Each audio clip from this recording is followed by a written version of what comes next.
You're listening to Cornerstone West Los Angeles.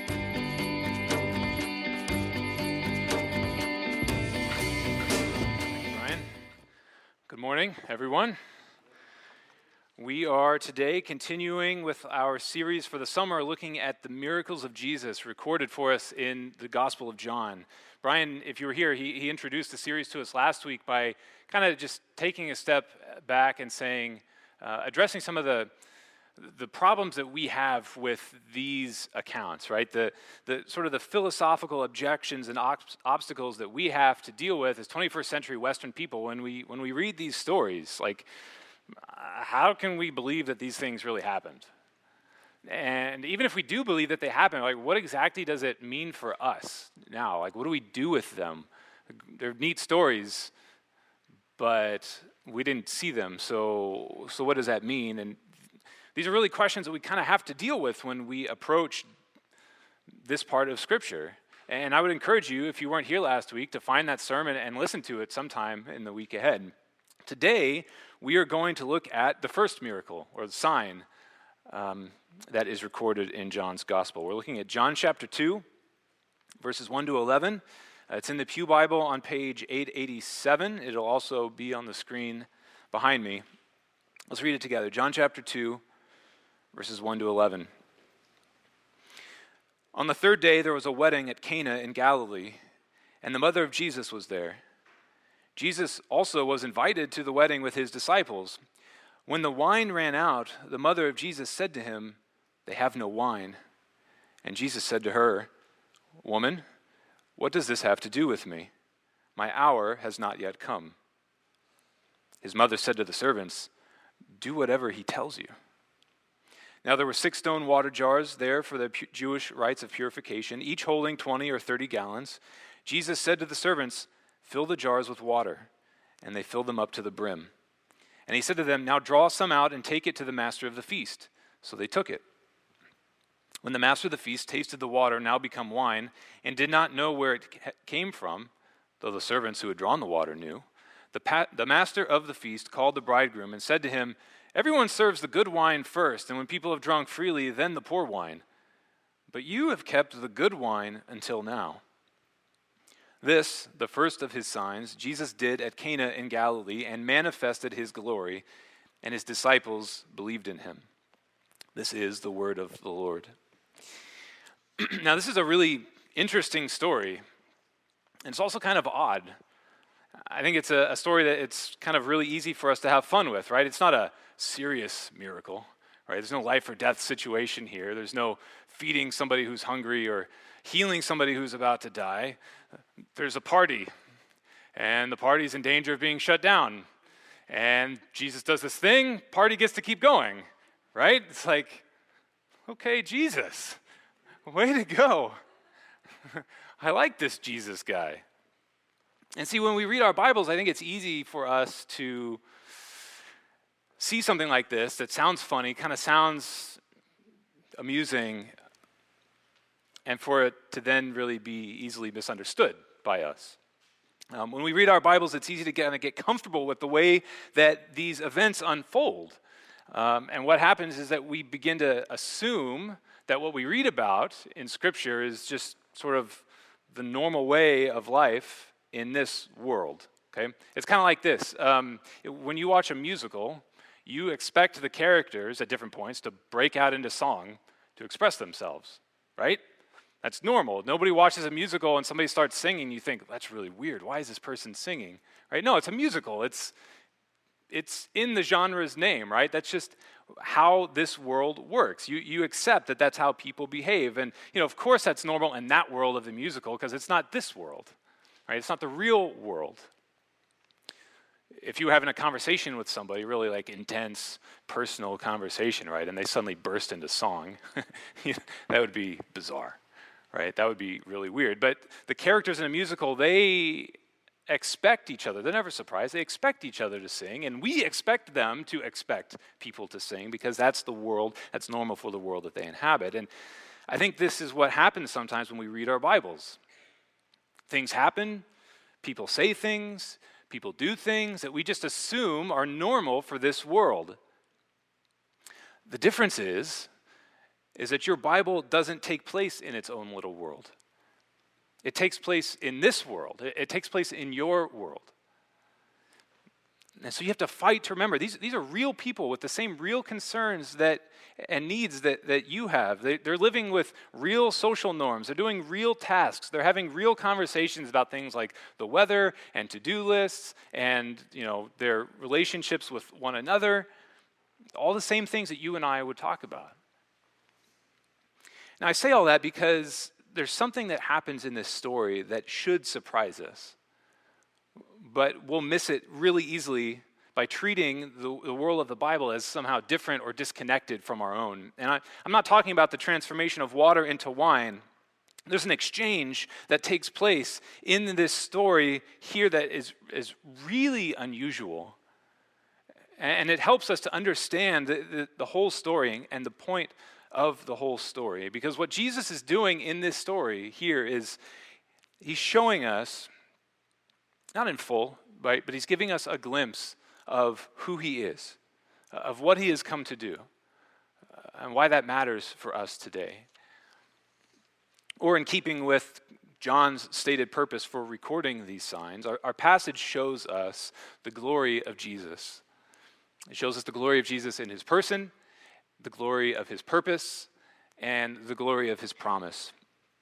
His person, his purpose, and his promise. And so we'll begin with the glory of his person. The exchange that I'm referring to is found in verses 3 and 4. It takes place between Jesus and his mother. Okay, so the situation is this. Jesus and his disciples, they're at this wedding, and so is Jesus' mother. And it's likely that Mary wasn't just there as an attender, but was there helping in some way to sort of facilitate this feast that was going on. You'll notice it says that Jesus and his disciples were invited, but that Mary was there. His mother was there, right? And so she's helping out, and she becomes aware of this kind of big problem for a wedding, and that the wine had run out. Now, weddings then were different from the way we do weddings now. We like to celebrate for like an afternoon or evening. They would celebrate for a week at least, and sometimes longer. And so obviously to throw a party for a week, that takes a great deal of food and a great deal of drink. And there wasn't like a selective invitation list. It was a big community event, right? So you're holding a wedding and kind of everybody shows up. Another way that they were different is that, for us, the responsibility for hosting the wedding traditionally belongs to the bride, to the bride's family, right? They're the ones who plan everything, and more importantly, they're the ones who have to pay for everything. That's just kind of our tradition, right? The way it works for us. But for them in this day, the responsibility for hosting the wedding was actually on the groom. And so all the planning, all the logistics, all figuring out how to have everything and footing all the bill that responsibility belonged to the groom. It was on his shoulders. Now, for the wine to run out before the feast had run its course was more than just embarrassing. Right? It was more than just like, oh, that's too bad. Party's over. It would have been a scandal. In a small community like Cana, the groom would have been marked for the rest of his life with shame. It would have been a stigma that he would have carried with him forever. Right? It was so serious an offense to run out of wine that the bride's family could actually sue him, bring legal charges against him for their humiliation in the community. That's how big of a deal it was. And see, it's because it's about more than just, oh, we're out of drinks. What's happening at a wedding is that the groom is, in this society, the groom is taking responsibility for the care of the bride. Right? The bride there's a transfer that's taking place from the bride's father's house to the groom's house. What the ceremony is picturing and celebrating is that transfer of responsibility. The groom saying, from now on, I will be the one who will care for this woman for the rest of her life. So if that's what he's supposed to be doing, if that's what's being marked, if he somehow fails to provide all the necessities for a week-long feast to celebrate that occasion, well then, how are you ever supposed to provide for this woman for all of her needs for the rest of her life on this earth? Right? That's what it would have communicated, that this person is unable to fulfill what he is committing himself to. And so here's the predicament that's at the heart of the story. And Mary, as a helper of the feast, she knows about it, and she does, I think, what would have been the most natural thing in the world for her to do. She turns to Jesus and she says, "They have no wine." Now here's where we need to be careful about how we read our Bibles, because it's really easy to read that and to assume that we know what she's doing. There's a huge problem, so go to Jesus so that he can fix it. Right? Big problem, take it to Jesus. He can work some divine power on that. Problem solved, right? I mean, this is the way that people in the Bible behave, right? There's a big problem. They look for something miraculous to solve the problem that they're facing. But the thing is that when you read the Gospels, you find that the people who turn to Jesus for a miracle are almost never the people who are closest to him. I mean, especially early in his ministry, like we're right at the beginning of his ministry. The people who come expecting, or at least hoping for a miracle, are not the people that spend their life with him. They're people that have heard rumors and reports about this prophet from Nazareth. So you think about like the woman with the bleeding, or the friends who lowered their friend down through the roof to be healed, or the Canaanite woman on the side of the road. Meanwhile, the people that are closest to Jesus, like his disciples who live their everyday lives with him, they almost never expect anything miraculous.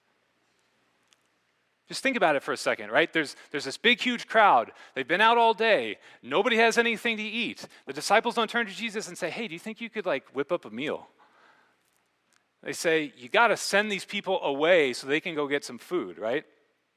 Or out on the storm. Right, like right here, right? They're in a storm. It's really bad. Jesus is asleep. The disciples are struggling, just trying to keep the boat afloat, right? And they turn to Jesus like, "Hey, don't you care? We're going to die." And see, they don't wake him up to do something miraculous. They're waking him up to say, "Hey, grab a bucket, start bailing." Which is why when he actually does something miraculous to calm that storm, they're even more terrified than they were before. It's not what they were expecting. The people who know Jesus personally, who have this daily ongoing relationship with him, they don't expect these things because they're not normal. We think they happen just kind of all the time, but for them, just think about how much time would have taken place between each of these. Weeks, maybe months would have passed between these events.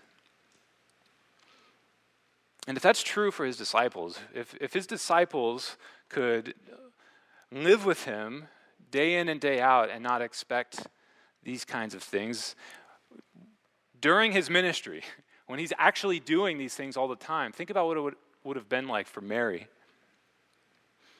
John says in verse 11 that the transformation of water into wine, this is the first of his signs, the very first one. 30 years old, raised by Mary, he's never before used his divine power. God in the flesh, but he emptied himself, right? He set it aside voluntarily, living as a man, just a regular man. And see, that's the Jesus that Mary knew. You know, of course, she remembered his miraculous birth. She remembered the testimony of the angels and Simeon and Anna, but see, she had lived with, she had raised the carpenter Jesus. And that's who she turned to in this moment of scandal. There was nothing normal or expected from her experience with Jesus that would have made her heart anticipate a supernatural display. She didn't turn to Jesus, the Son of God, but to Jesus, her son.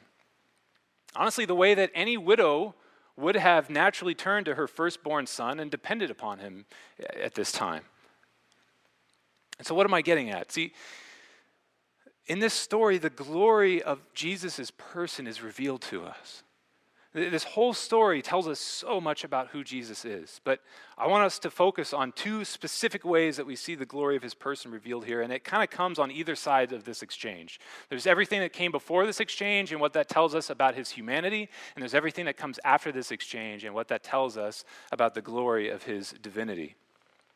See, up to this point in his life, Jesus has been living as a man, as one of us, and I think it can be really easy for us to kind of give lip service to his humanity, but to somehow dismiss it or downplay it in our minds. Yes, of course, we know Jesus was a man. We know that, but, not really, right? Not like us. That whole divine nature thing, it kind of gets in the way a little bit. But Scripture affirms over and over and over again his full humanity. He got tired. He got hungry, just like us. He wasn't somehow less human than us because he was also fully God. If anything, he was more human than we are because he was like us in every way, yet was without sin. And so here we get this peek into his very human relationship with his mom. This man, Jesus, who had a personal, ongoing, daily relationship with his mother, one where she could come to him, she could depend upon him, as a widowed mother should be able to do with her firstborn. And so it shows us a little bit about his true humanity without sin, because he had followed the commandment to honor your father and mother. He had done it so perfectly that she doesn't even need to come and make any sort of special request to him, right? She doesn't come to him and say, "Oh, Jesus, son of David, have mercy on these poor young people." The embarrassment that they're about to receive. She actually, if you read it, she doesn't even verbalize any kind of a request to him. She simply brings him into her confidence. They have no wine. The way that you would share a problem with someone that you trust. This is the man, Jesus, the eternal God, living an ordinary human life in some dusty place that you and I have never been to, doing remarkably normal things like learning a trade and having a relationship with his mom. See, the glory of his humanity is revealed in part in his humility. To do this, to be like you. And see, it doesn't stop there, right? Living as a man is humble enough, but see, John makes it a point to tell us that this sign, this miracle, this is his first one. Meaning that he had not used any of his divine power at any point in his life until this day. Now, just think about that for a minute. What would you do that? Right? We are constantly trying to figure out, okay, what am I good at? What are my strengths? How do I take advantage of this? How do I work these things to my advantage? There's whole industries that are built on helping you discover your strengths and then leveraging them for your benefit, right? But here's Jesus, this man Jesus, with this really impressive strength, right? Deity. And for 30 years, he never once used it for his own benefit or for his own purposes. He could have put himself first in any situation. He could have made this human life that he lived easier in any possible way, but he didn't. We see the glory of his humility and his willingness to take no shortcuts, to experience life the way you and I do. And see, we can press it just a little deeper because, all right, so this is the start of Jesus' ministry, and John doesn't record it in his gospel, but we know from the other gospels that the very first thing that Jesus did to begin his ministry was he went out into the wilderness. Right? He spent 40 days in the wilderness, fasting, no food, no drink, in prayer, and at the end of that 40 days, he's hungry, and Satan comes to tempt him. Right? And what was Satan's first temptation? You're hungry. Turn these stones into bread. Satisfy your hunger. But what did Jesus do? Right? He refused to do that. And the story shows us he was more than powerful enough. Water into wine, he can certainly make stones into bread. But see, he refused to use that power for his own purposes. He would choose instead to endure the physical pain of 40 days hunger instead. The eternal God, submitting himself humbly to weakness like ours. And so, I don't know, you might be thinking okay, but come on. He is still God, right?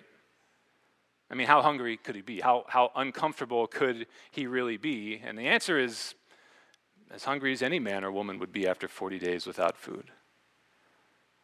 There's nothing about his divinity that keeps him from experiencing life as a man. Just think about it like this. When I wrestle with my kids, I set aside my strength, right? I don't wrestle with them as a full-grown man. I come down to their level.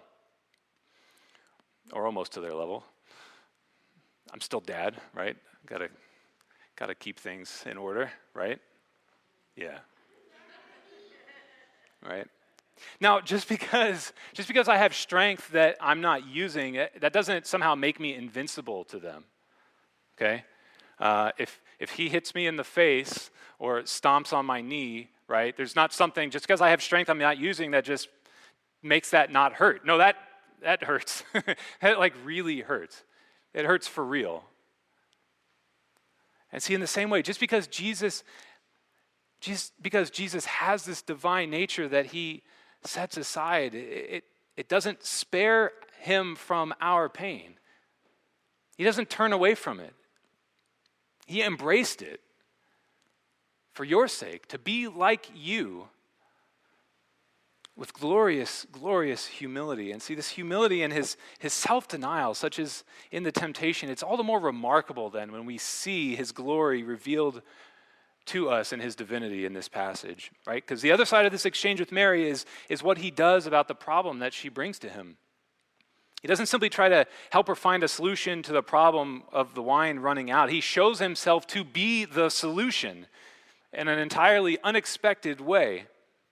In verse 7, he tells the servants to fill up the stone jars with water, which they do all the way to the brim, right? And with this accomplished, he tells them in verse 8 to take some of the water to the master of the feast. This is the guy who would have been hired by the groom to sort of oversee all the logistics, right? For accumulating and serving and making sure that everything was just right during this week-long plus feast, okay? Now, at some point between Jesus' instruction to draw the water and the master of the feast taking a sip, this water is transformed into wine.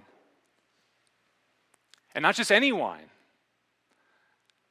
By the master of the feast's own testimony, by his own judgment, this is the better wine, the superior wine. The guy who was responsible for accumulating and then serving the wine says, this is the good wine that has been saved until last. It's superior to everything that had been served to that point. And this isn't just some cool magic trick, right? We don't look at this and think that this is somehow Jesus working a conjurer's trick, right? He doesn't actually have anything to do with the water. This is what C.S. Lewis described, what he meant by a miracle of old creation. Jesus, by his power and his authority, he basically sped up the natural process of making wine. And there's only one person in the universe who can do that. So just think for a second about the process of making wine. It's not really that different from making anything that's plant-based. You need to have some good earth, right? You till the earth and you need to plant the seeds, right? You need to depend on the sun to shine. You need the rain to fall as it starts to grow. You need to tend to it. You need to help it grow on the vine. You need to prune it. When the fruit is ripe, you need to harvest it, and you need to process it. You need to give it some time for the chemical process of fermentation to take place. You need some more time for it to age properly, to be ready for consumption. And Jesus did all of this in an instant. Who can do this? Only the one who created that whole process to begin with. You need some good earth? Who's the one who created the earth to begin with? You need to plant some seeds. Who's the one who caused the earth to sprout forth with seed to begin with? You need sun to shine on it. Who's the one who put the sun in the sky? You need to water it. Who's the one who caused the mist to come forth to water the ground? You need somebody to tend it and process it. Who's the one who created the man from the dust of the earth and put him in the garden to tend it, to fill the earth and subdue it? It's the Lord alone. And do you notice here that Jesus doesn't actually say anything to the water? Right, there's no become wine statement. He just is silent. And if you think back to that creation account in Genesis 1, all those let there be statements that we read about, we tend to hear those as commands, right? God in creation, he's commanding things to come forth into being. But they're not actually commands. Grammatically, they're what's called a jussive. It's a way for somebody, an individual, to express their wishes or their desires.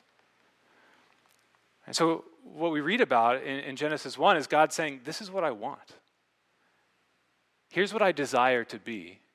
And that desire is so powerful that what he wants is what happens.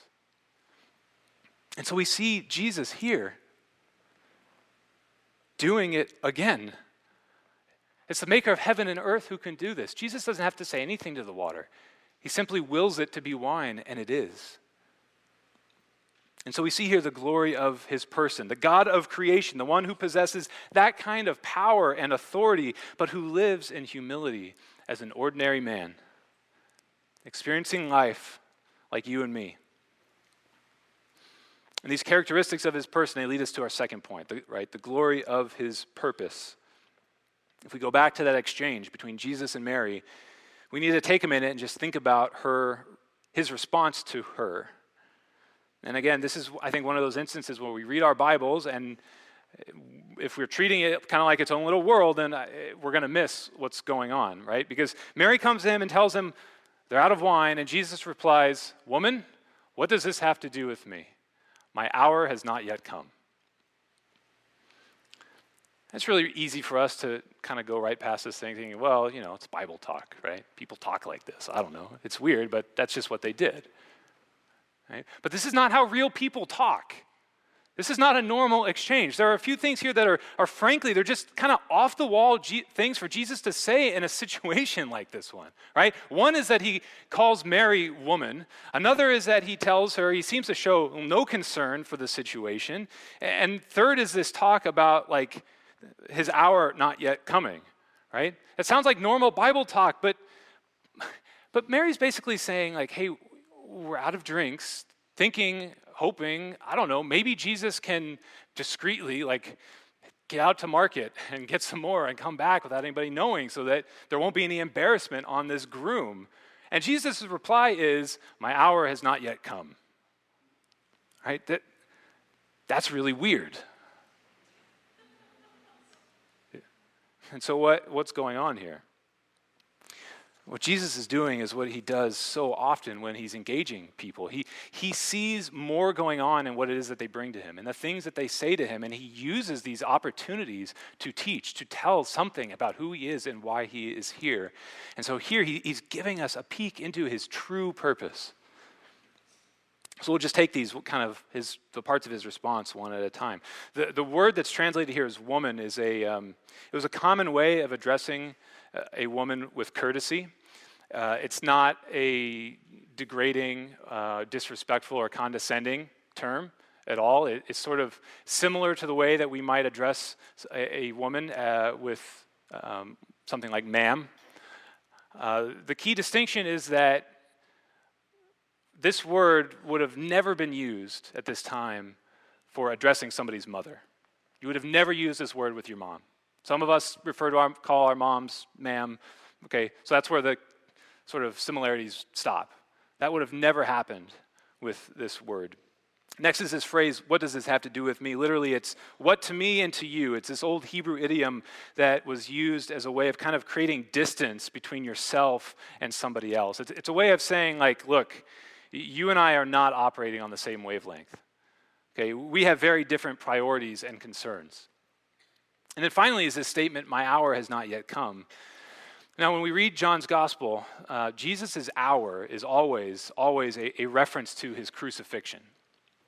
Okay, which sounds like, okay, again, that's all right, that sounds normal to us, except that that's a really odd thing to bring up with respect to supplies at a wedding feast. We're out of wine. It's not my time to die. Right? And so see, when you put all of this together, what you realize Jesus is doing, what he's seeing in Mary's request, and what he takes an opportunity to speak on, is he's showing he does not operate on his own agenda, and he doesn't operate on anybody else's either.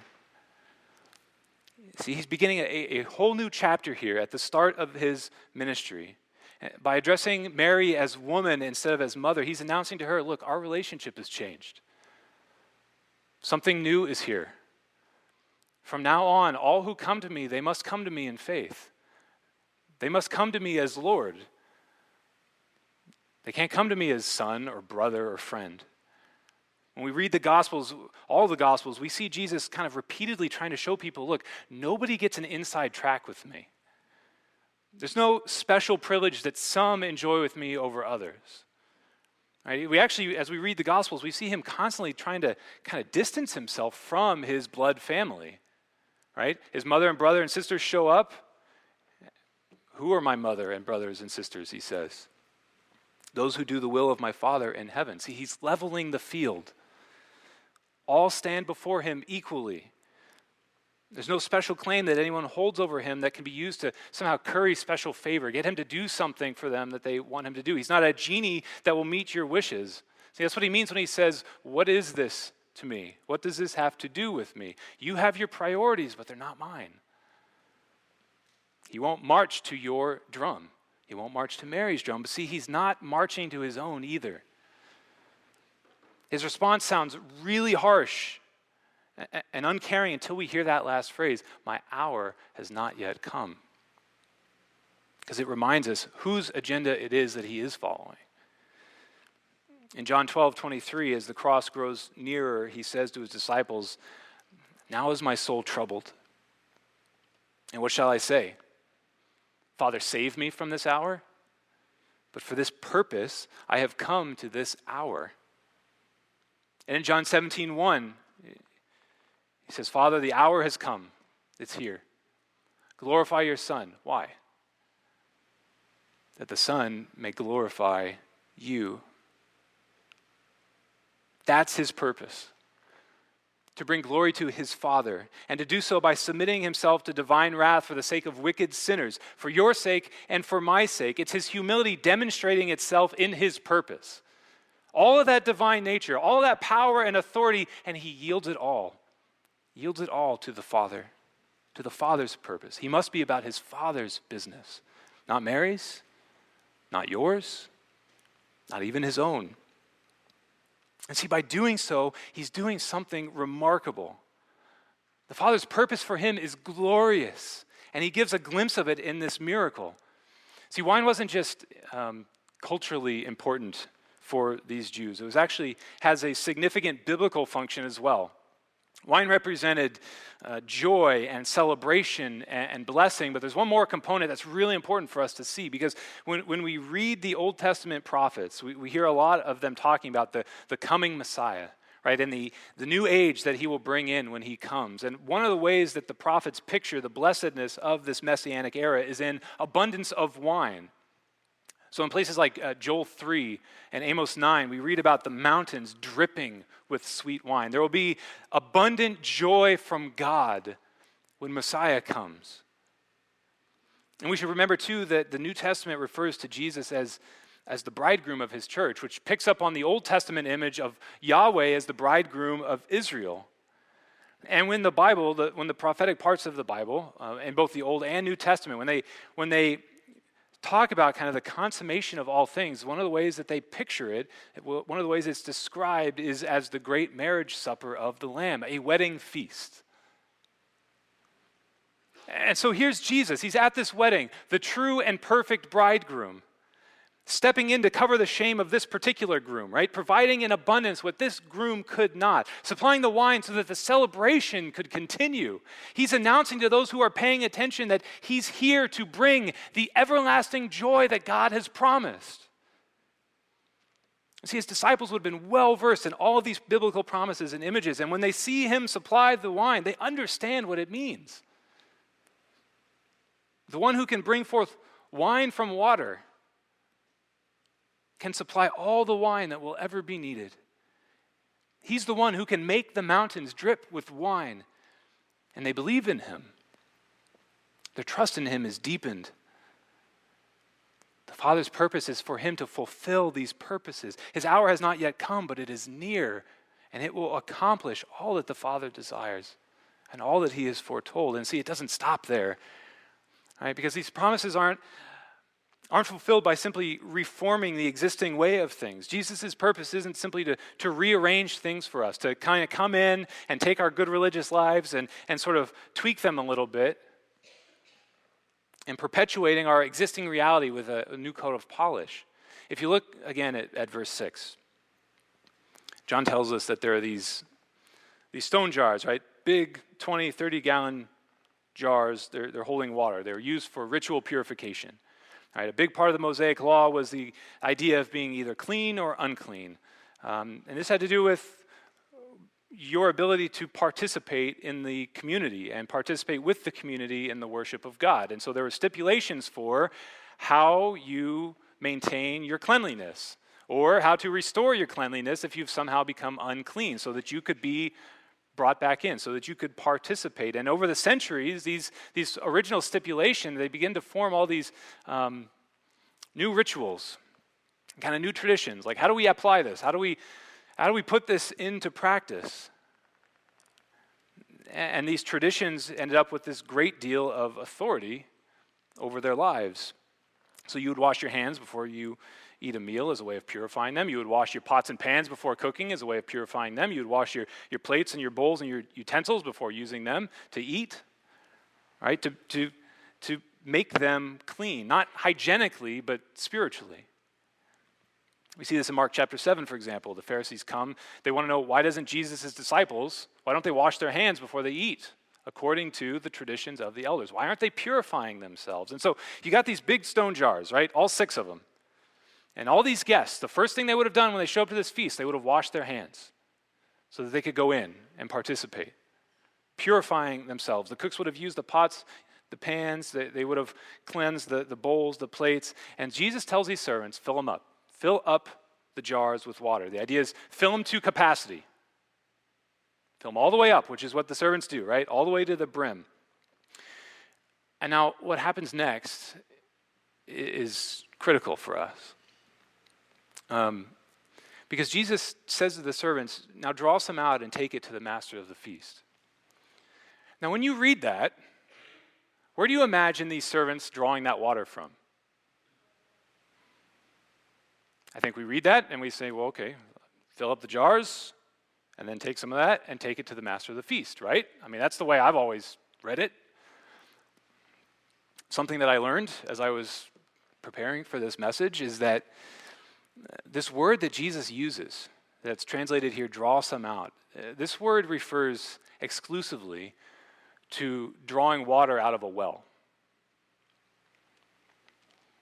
In other words, Jesus is telling them, fill up these jars.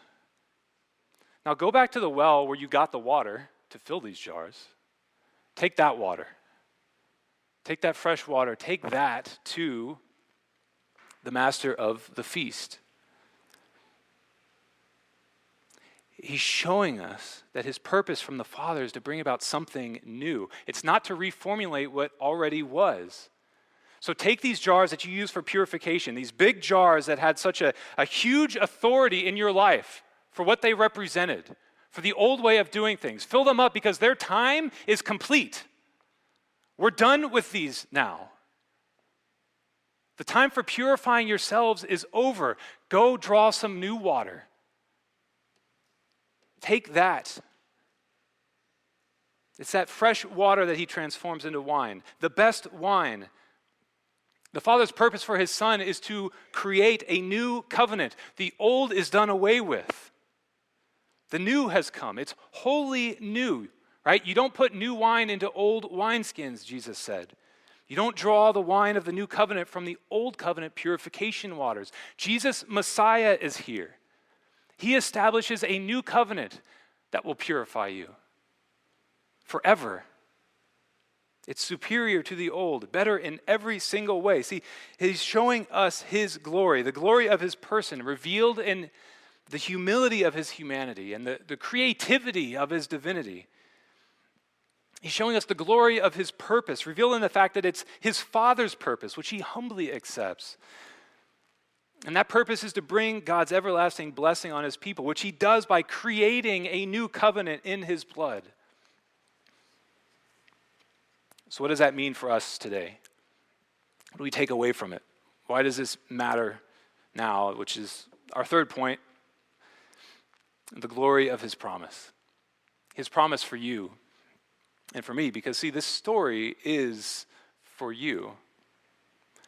As I've looked at this, I've become fascinated by the anonymity of this story. If If you just think about it with me for a moment, this is Jesus' first sign, the first manifestation of his glory, the first revelation of who he is and why he is here. Almost no one sees it. It doesn't happen in some big important place like Jerusalem. It happens in Cana, this small town. We're not even sure where exactly Cana was.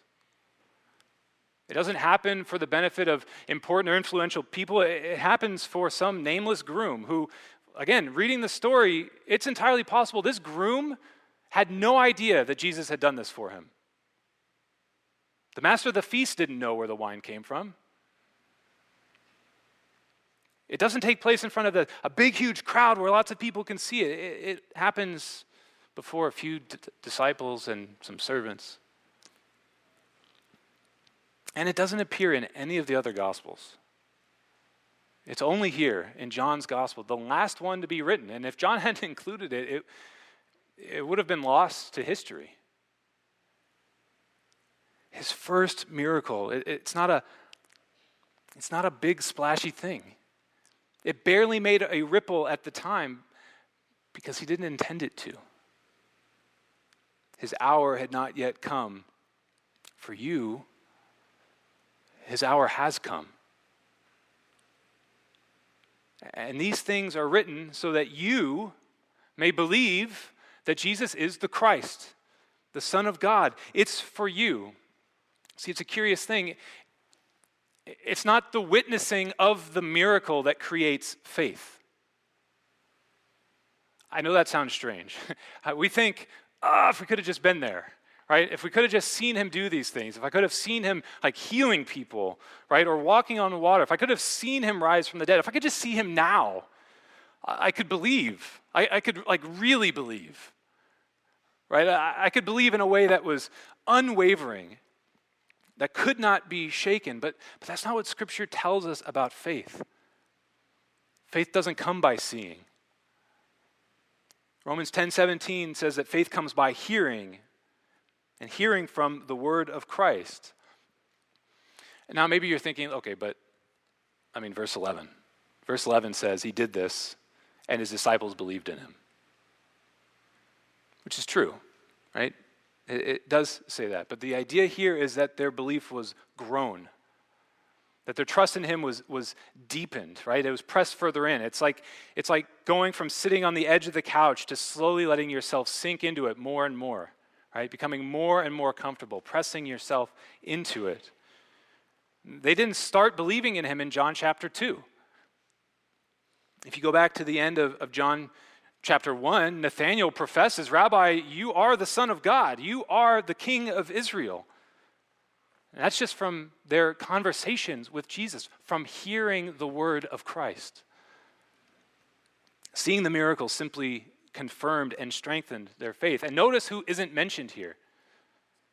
The servants who are most directly involved with the miracle, who saw it up close, right? Saw at some point there's water and then it's wine in their hands. Well, where's their belief? The only people that Jesus leaves with are the same people that he brought with him. Seeing the miracle doesn't create faith.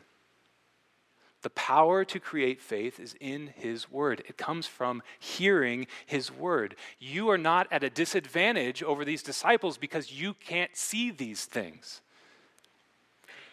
What's amazing is that Jesus did it so that it could be written, and these things are written so that you may believe. There are probably more of us in this room right now who know about this miracle than there were at the actual wedding where it took place. The anonymity of it tells us Jesus' primary audience wasn't the people at the wedding. It wasn't the master of the feast. It wasn't the bride and groom. And don't misunderstand, of course he cared for them. Of course he was doing something for them. But his primary purpose in doing it, the primary audience he had in mind wasn't them. It's you. It's his church. It's everyone who has read this over the last 2,000 years and believed. Jesus did this miracle for his bride. to reveal himself to you as the true and perfect bridegroom so that you would believe. So, if you are struggling with your faith, if you are struggling to believe, if you are wishing that God would show you some sign to help you, come and listen. Come and read these stories. Come and read all of the Gospels. Read the whole of Scripture. Listen for what he is telling you. He has given us all the signs that we need. They're here. The power of these signs is just as real today as it was then. In this story alone, he's showing you who he is. He's showing you that you can trust him with every single detail of your life. He has compassion for some nameless groom, just an ordinary person like you. His power shows that he can handle anything that you entrust to him, no matter how big or how small. If he can transform water into wine, what can't he do?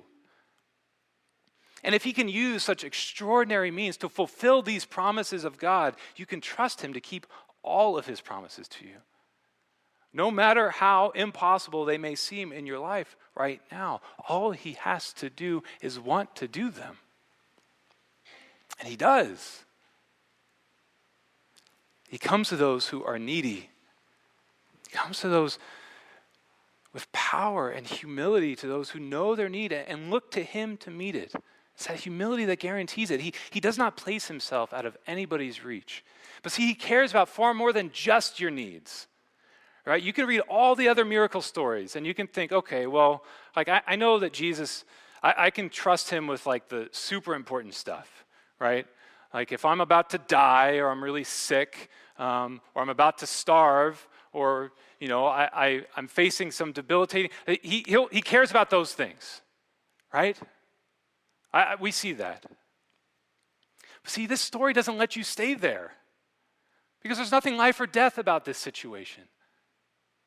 He cares about something like social shame. He cares about something like the celebration of a wedding. He cares about radiators and,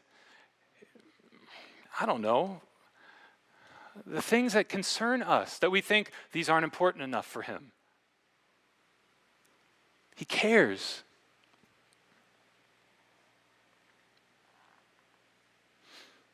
He cares about more than just your most basic needs. He cares about more than just your survival. He cares about your joy. He cares about your blessedness. He cares about your celebration. And he alone has both the desire and the ability to create celebration in your life, now and forever. See his glory. Who is like this? See who he is and believe. Trust him. Read these stories and let it push your trust in him deeper. Let it push you to trust him in new ways, with new concerns and new hopes and whatever else it is that you hold back from him, because he cares. Let's pray. Father, we thank you so much for your word. Thank you for listening to Cornerstone West Los Angeles. For more information, please visit us on the web at cornerstonewla.org.